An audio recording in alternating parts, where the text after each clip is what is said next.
Vamos à palavra? Quem trouxe Bíblia aí? Deixa eu ver. Então, por favor, abra um texto conhecido. Romanos 8, 28. Na verdade, eu vou ler um outro texto também, mas o primeiro texto que eu quero deixar ao seu coração é este. Romanos, capítulo 8, verso 28. Abram, por favor. Sabemos que Deus age em todas as coisas para o bem daqueles que o amam, dos que foram chamados de acordo com o seu propósito. Podemos ler juntos, irmãos? Vamos lá? Sabemos que Deus age em todas as coisas para o bem daqueles que o amam, dos que foram chamados de acordo com o seu propósito. Romanos, capítulo 8, verso 28. Amém, meus irmãos? Que o Espírito Santo de Deus nos abençoe nessa ministração e fale poderosamente ao seu coração. Amém? Queridos, todas as coisas cooperam para o nosso bem. Declaração do apóstolo Paulo. Todas as coisas têm por objetivo final o bem daqueles que amam a Deus. Mas alguns aqui podem perguntar: Ronaldo, como continuar crendo se o que eu estou vivendo hoje não é bom? Estou vivendo uma situação tão difícil, tão complicada. Como continuar crendo? Há algum aspecto positivo na luta que eu estou enfrentando? Existe algo bom diante dos problemas que estou vivendo? Olha, irmãos, tudo isso parece ser complicado, difícil e até complexo de responder. É verdade. Mas a questão é que a nossa visão humana ela é muito pequena, irmãos. Ela é muito limitada. Porque nós só conseguimos enxergar o momento. Nós só conseguimos enxergar o momento. Nós não somos capazes de saber o que vai acontecer daqui a alguns dias, daqui a algumas horas, ou até segundos, a gente não sabe o que vai acontecer. É verdade ou não? Mas nós servimos a um Deus bom, um Deus grande e poderoso, que conhece a nossa vida, conhece o nosso passado, presente e nosso futuro. Amém? Ele é o mesmo ontem, hoje e sempre. Louvado seja o nome dele. E se nós amamos a Deus e obedecemos aos seus propósitos, então nós cremos que todas as coisas são para o nosso bem. Tudo o que acontecer, irmãos, no final, nos trará algum benefício. Tudo o que acontecer com você, seja bom ou ruim, no final vai trazer algum benefício. Você crê assim? Essa é a certeza que nós precisamos ter. Porque Deus pode transformar coisas ruins em bênçãos. Aliás, Ele é especialista nisso. Em transformar coisas ruins em bênção. Maldição em vitória, em bênção. Este é o nosso Deus. Louvado seja o nome dEle. Você crê nisso ou não? Este é o nosso Deus. Agora veja bem, por que no Velho Testamento, irmãos, as nações temiam e queriam destruir Israel? Por quê, gente? Por quê? Porque Israel sobrevivia onde todos os outros povos morriam. Pois é. Por exemplo, quando não tinha água, surgia água. Vertia da rocha. Quando não tinha comida, maná caía do céu. Quando estava frio, surgia uma coluna de fogo. Quando estava quente demais, nuvens se formavam para fazer sombra. Assim era com Israel. As poderosas muralhas de Jericó não impediram Israel de conquistá-la. Ah, meus irmãos, é impressionante porque Israel enfrentava tudo e todos e permanecia vivo. Que povo, gente. Eram exércitos inimigos, cobras, escorpiões, dificuldades, problemas adversos, enfim, tantas coisas. Israel sempre sobrevivia às lutas, tragédias, e no final acabava bem. Afinal, meus irmãos, todas as coisas cooperam para o bem daqueles que amam a Deus. Todas as coisas cooperam para o bem daqueles que amam a Deus. Você pode declarar isso? Todas as coisas cooperam para o bem daqueles que amam a Deus. Mas parece que nós temos nos esquecido desta verdade. Pois é, quando chega uma crise, uma luta, uma tempestade, muitos entram em desespero. Outros até chegam ao ponto de querer tirar a própria vida. Agora veja bem, todos os pais que têm seus filhos em casa, eles corrigem os filhos, sim ou não? Mas eles não fazem isso para destruí-los. Um pai normal não corrige o seu filho para destruí-lo, mas para educá-lo e discipliná-lo. Não é assim, meus irmãos? E Deus também é assim. Lá no livro do Apocalipse, por exemplo, no capítulo 3, verso 19, o Senhor disse: eu repreendo e castigo e disciplino a todos quantos amo. Sê, pois, zeloso e arrepende-te. Então, Deus também nos corrige, mas não para nos destruir, para nos disciplinar. Agora, a gente fica pensando e pergunta, como é que Deus nos corrige? Olha, às vezes Deus usa circunstâncias, mas tantas vezes Deus usa pessoas para nos corrigir. Deus usa o quê, irmãos? Pessoas para nos corrigir. Veja, quando Israel desobedecia, Deus levantava outro povo para disciplinar Israel. Deus levantava uma outra nação para disciplinar Israel. E então Israel se arrependia e o Senhor restaurava o povo.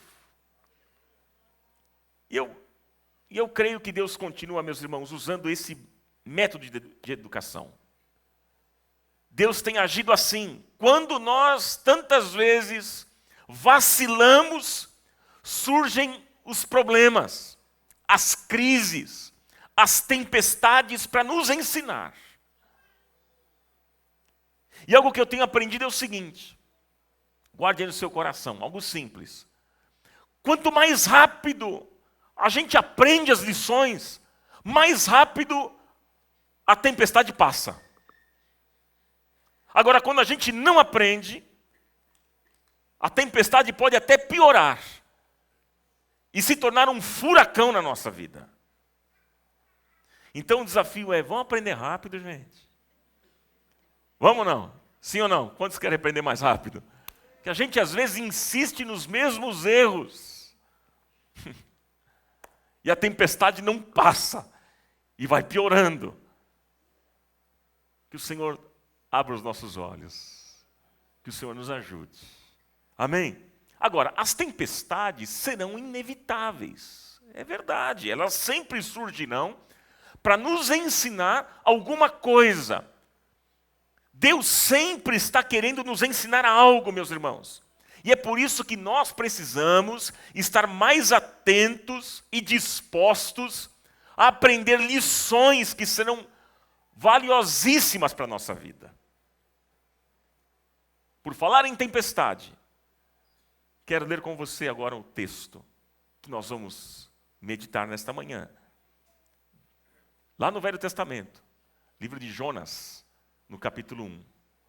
Olha só essa história, que interessante, irmãos. Olha essa história. Por falar em crise, problema e tempestade, veja essa história. Jonas, no Velho Testamento, capítulo 1, diz assim: a palavra do Senhor veio a Jonas, filho de Amitai, com esta ordem: vá depressa à grande cidade de Nínive e pregue contra ela, porque a sua maldade subiu até a minha presença.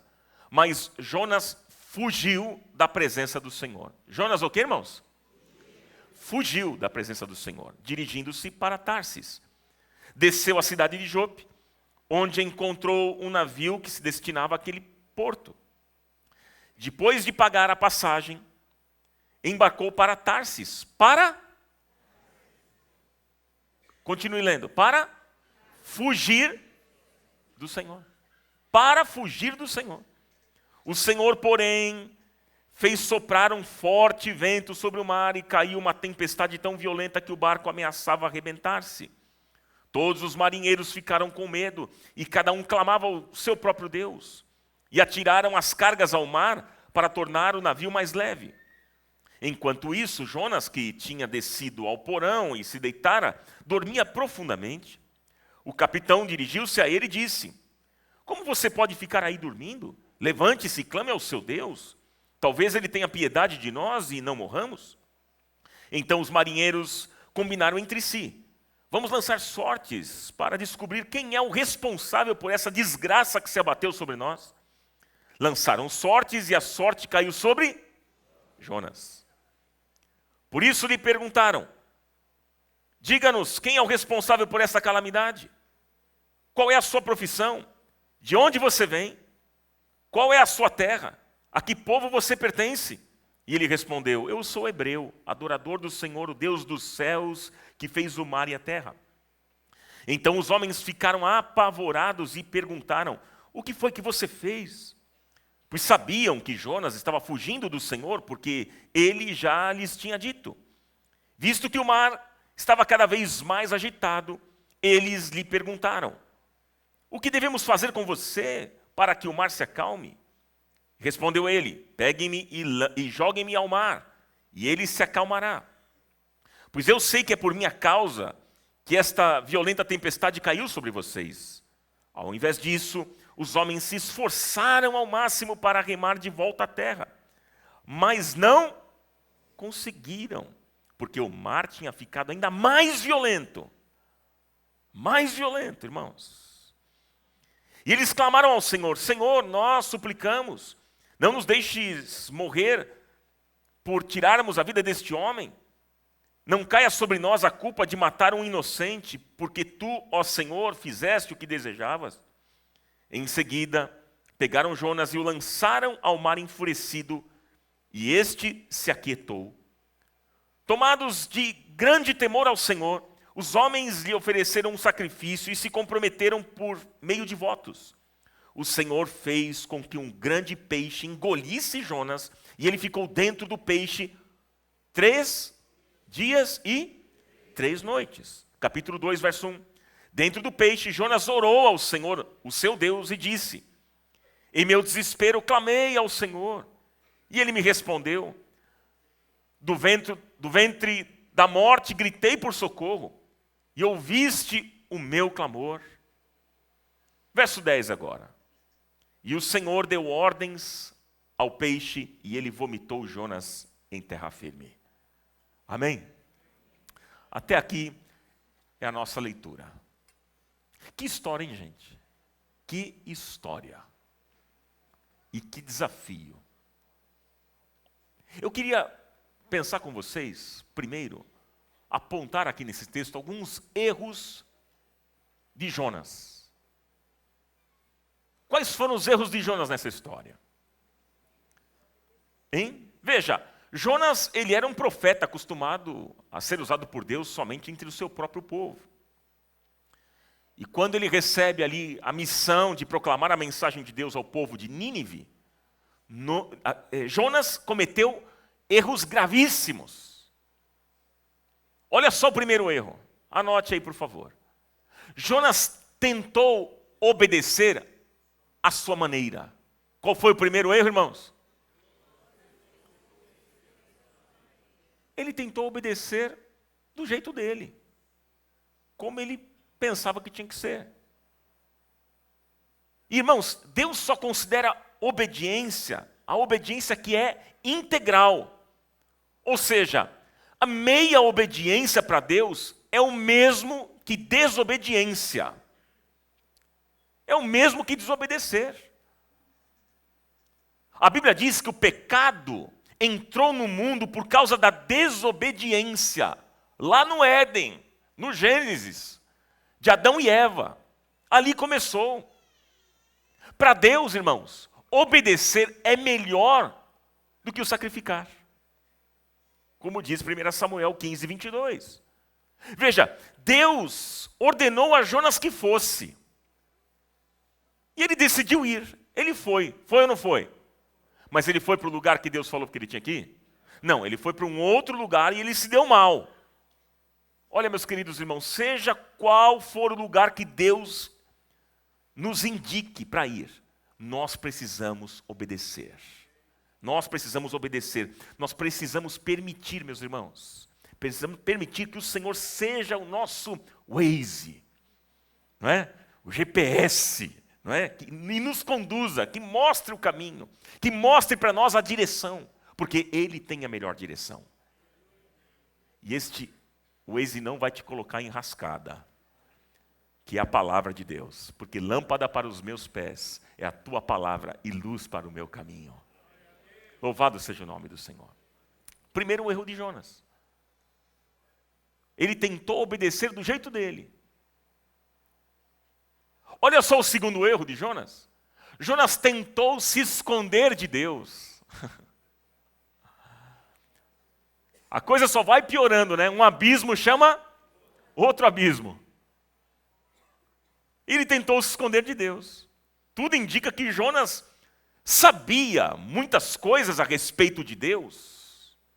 Poxa, ele era um profeta, mas parece que ele estava ignorando a onisciência e a onipresença de Deus. Gente, o texto diz que Jonas, no verso 3, tentou fugir da presença de Deus. Ele tentou fugir. E a Bíblia deixa claro para nós que tentar fugir de Deus é totalmente desastroso, como em verdade o foi.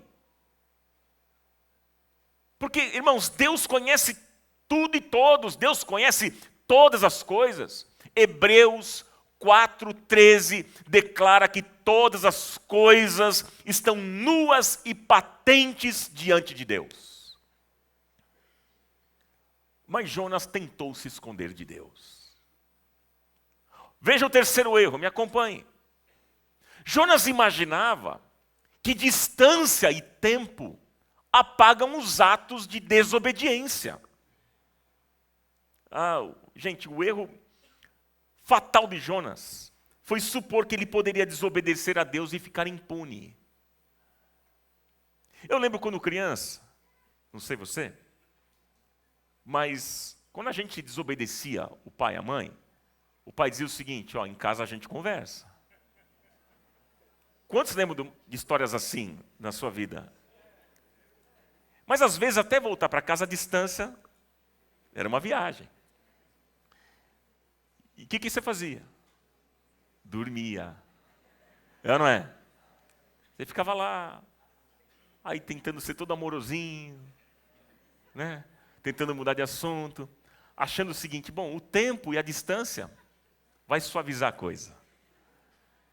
Eu vou sair dessa impune. Aleluia. E aí os pais vão levando aquela conversa, tal, mas pai não é bobo. E aí, quando a gente pensava que o pai e a mãe já tinham esquecido, quando chegava em casa, filhão, vamos ter uma conversinha.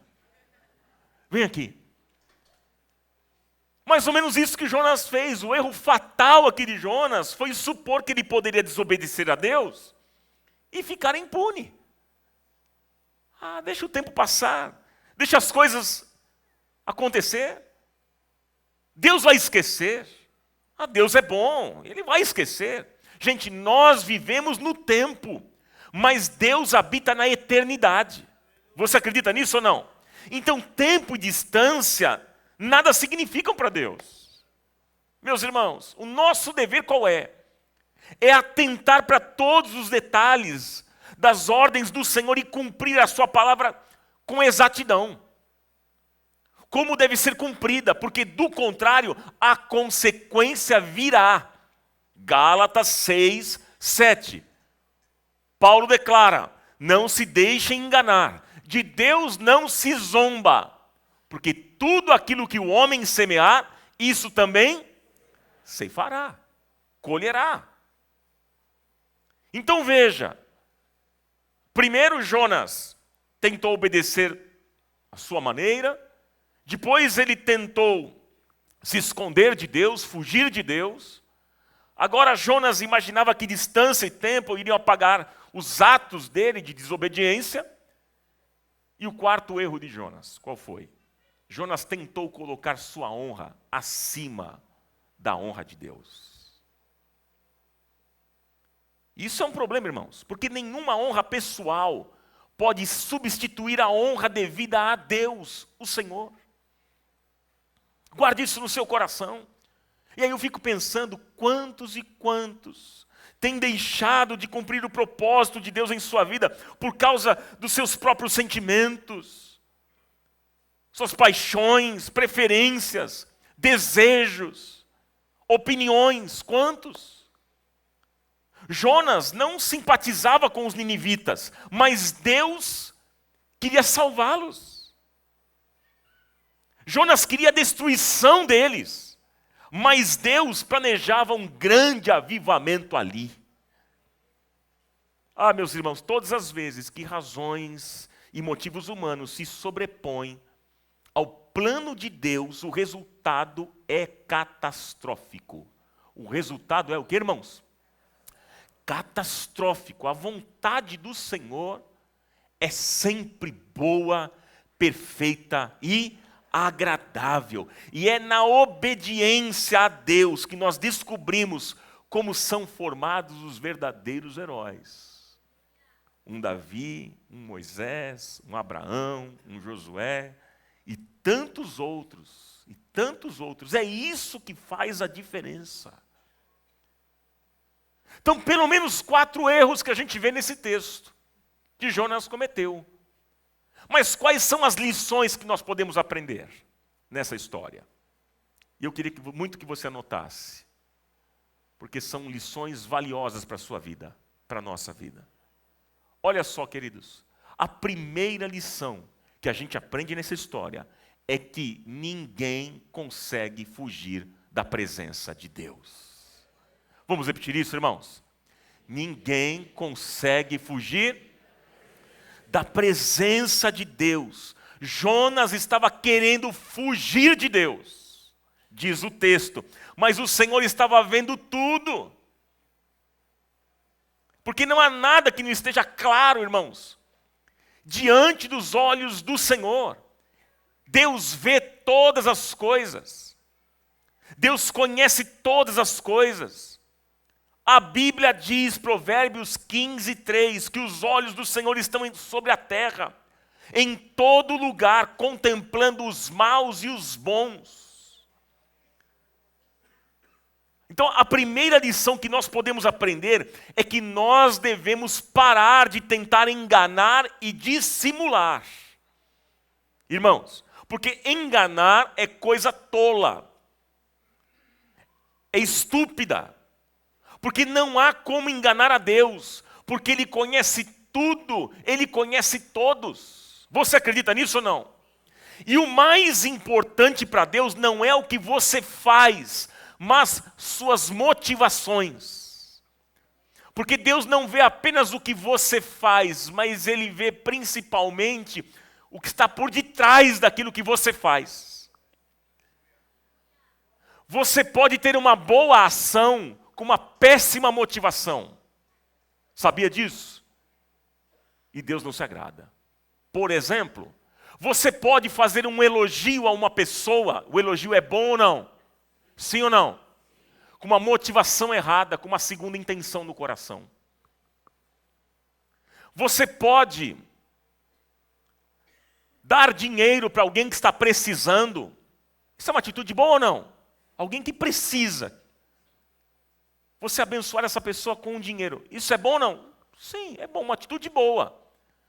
Mas você pode ter uma motivação errada no coração, querendo dominar aquela pessoa, querendo controlar. Eu vou dar o dinheiro, mas agora eu controlo a vida dessa pessoa.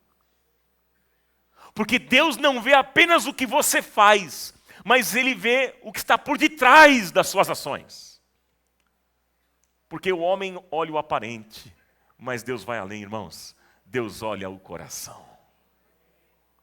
Deus está olhando o meu coração, o seu coração, agora. Inclusive, Ele sabe aonde está a sua cabeça nesse momento. E para alguns Ele está dizendo o seguinte: eu queria tanto que você ouvisse essa mensagem, mas você não presta atenção. A sua cabeça está lá no frango da hora do almoço. Não, Senhor, e a gente tenta dissimular, né? Não é nada disso, não, Senhor. Estou aqui, estou olhando para o pastor. Você está olhando, mas a sua mente está longe, está distante. Porque Deus não vê o aparente. Eu olho o aparente, eu vejo que você está me vendo aqui, está me olhando. Mas Deus vai além, Ele olha o seu coração. Porque Ele sonda e conhece o nosso coração.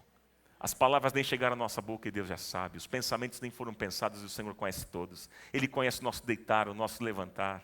Mas é bom saber que as misericórdias do Senhor se renovam a cada manhã. Grande é a fidelidade do nosso Deus. E é por isso que eu e você estamos aqui. Porque as misericórdias do Senhor se renovam sobre nós. Você pode aplaudir ao Senhor bem forte nessa manhã? Dá um glória a Deus aí.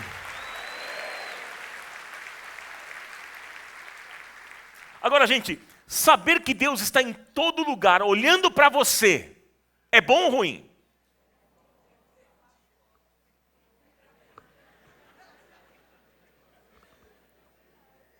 Deus está em todo lugar, olhando para nós, olhando para você. Isso é bom ou ruim? Pelo menos deveria ser bom. É ou não é, gente? Pois é, queridos, pois é. Agora, é bom saber que Deus está conosco em todos os lugares. Primeiro, isso gera, sabe o quê? Temor no nosso coração. Se eu tivesse a consciência de que Deus está comigo em onde eu estiver andando, por onde eu for, isso vai gerar temor no meu coração, porque eu vou ter que ter mais cuidado com as minhas conversas, com as amizades, com relacionamentos errados, com passeios, com lugares que frequento, com programas que faço. Deus está comigo em todo lugar. Então isso gera temor, porque antes de você fazer tal coisa, você vai pensar, puxa vida, mas Deus está comigo, Ele está me vendo. Meu pai não está me vendo, a minha esposa não está vendo, o meu marido não está vendo, os meus irmãos não estão vendo, mas Deus está. Isso gera temor no nosso coração, meus irmãos. Segundo, ter a consciência, irmãos, ter a consciência de que Deus está conosco em todos os lugares, isso gera uma confiança muito maior em Deus. E aí nós não teremos medo de enfrentar nenhuma situação difícil da nossa vida, irmãos. Porque nós teremos a consciência de que o Senhor está conosco. E se o Senhor é por nós, quem será contra nós? Quando a gente tem essa consciência, Deus está comigo. Ele é por mim. E se o Senhor é por mim, quem será contra mim? O salmista declarou, ainda que eu ande pelo vale da sombra da morte, não temerei mal algum, porque tu estás comigo. Glória a Deus! Portanto, meus irmãos, primeira lição, ninguém jamais conseguirá fugir da presença de Deus. Ninguém. Esquece. Os olhos do Senhor estão em todo lugar. Segunda lição para a gente aprender nesta manhã, anote por favor. As tempestades não são para nos destruir, mas para nos salvar. Você pode repetir isso? Vamos lá? Leia bem forte, bem alto, igreja. Vamos lá.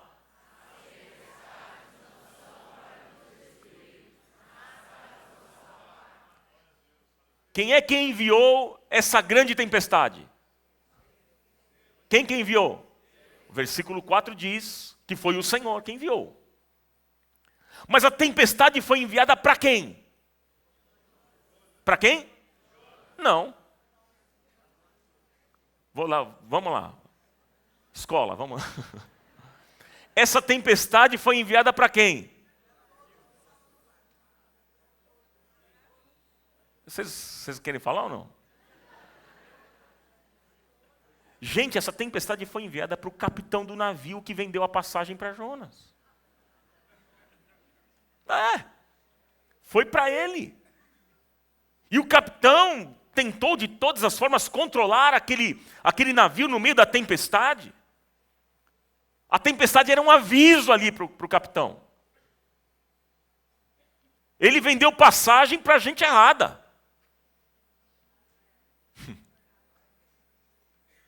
E aí, diz o texto, que eles tiraram sorte e viram que Jonas era o problema do navio. Deus denunciou. Deus denunciou. E aí o capitão foi lá e confrontou, verso 8. Olha só. Diga-nos, quem é o responsável por essa calamidade? Qual é a sua profissão?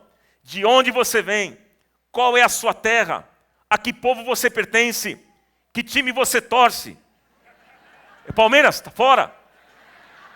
É brincadeira, Corinthians que está. Estou brincando, viu, gente? Estou brincando. Fizeram uma série de perguntas e ele teve que... Ele respondeu. Ele respondeu e então ele confessou que ele havia desobedecido a Deus. A lição que a gente precisa aprender, qual é, queridos? É que existem tempestades, guarde isso, preste muita atenção no que eu vou dizer. Existem tempestades que só vêm para denunciar que tem algo errado na sua embarcação, que tem gente errada no seu caminho, que tem coisas erradas na sua vida que não deveriam estar ali. Guarde isso no seu coração. E Deus denuncia. Sim. Não para que você naufrague. Não. Mas para que você jogue fora do seu barco aquilo que pode te fazer naufragar. É isso, queridos. Então, cuidado. Atenção. Aquele que tem ouvidos, ouça. Cuidado quem você deixa entrar na sua embarcação. Isto é, na sua vida, na sua família, nos seus negócios, nos seus relacionamentos. Seja mais criterioso, seja mais seletivo com relação a isso, porque Deus vai mandar tempestade para denunciar o mal, com o objetivo de resguardar você.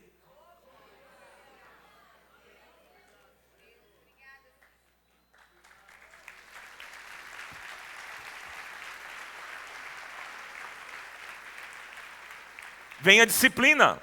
Hebreus 12, verso 5 em diante. Meu filho, não despreze a disciplina do Senhor.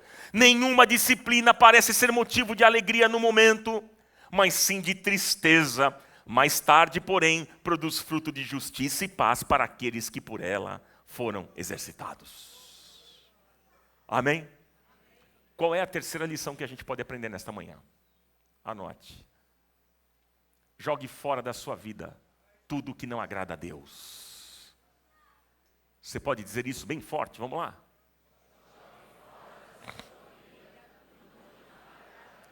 Eu acredito que você pode falar isso para a pessoa que está próxima a você. Olha, jogue fora da sua vida hoje tudo aquilo que não agrada a Deus. É forte. Fala, Jeová. Em outras palavras, jogue o Jonas para fora. Jogue fora da sua vida tudo aquilo que não agrada a Deus. Todos ficaram ali, diz o texto, ficaram com medo. Olha só, gente. Eles ficaram com medo, mas ao mesmo tempo eles ficaram com dó de Jonas. E eles não quiseram jogar o Jonas no mar. Diz lá o verso 13. Mas todos ali estavam sofrendo naquele navio. Todo mundo estava sofrendo. Gente, quando nós nos afastamos dos planos de Deus, sabe o que acontece?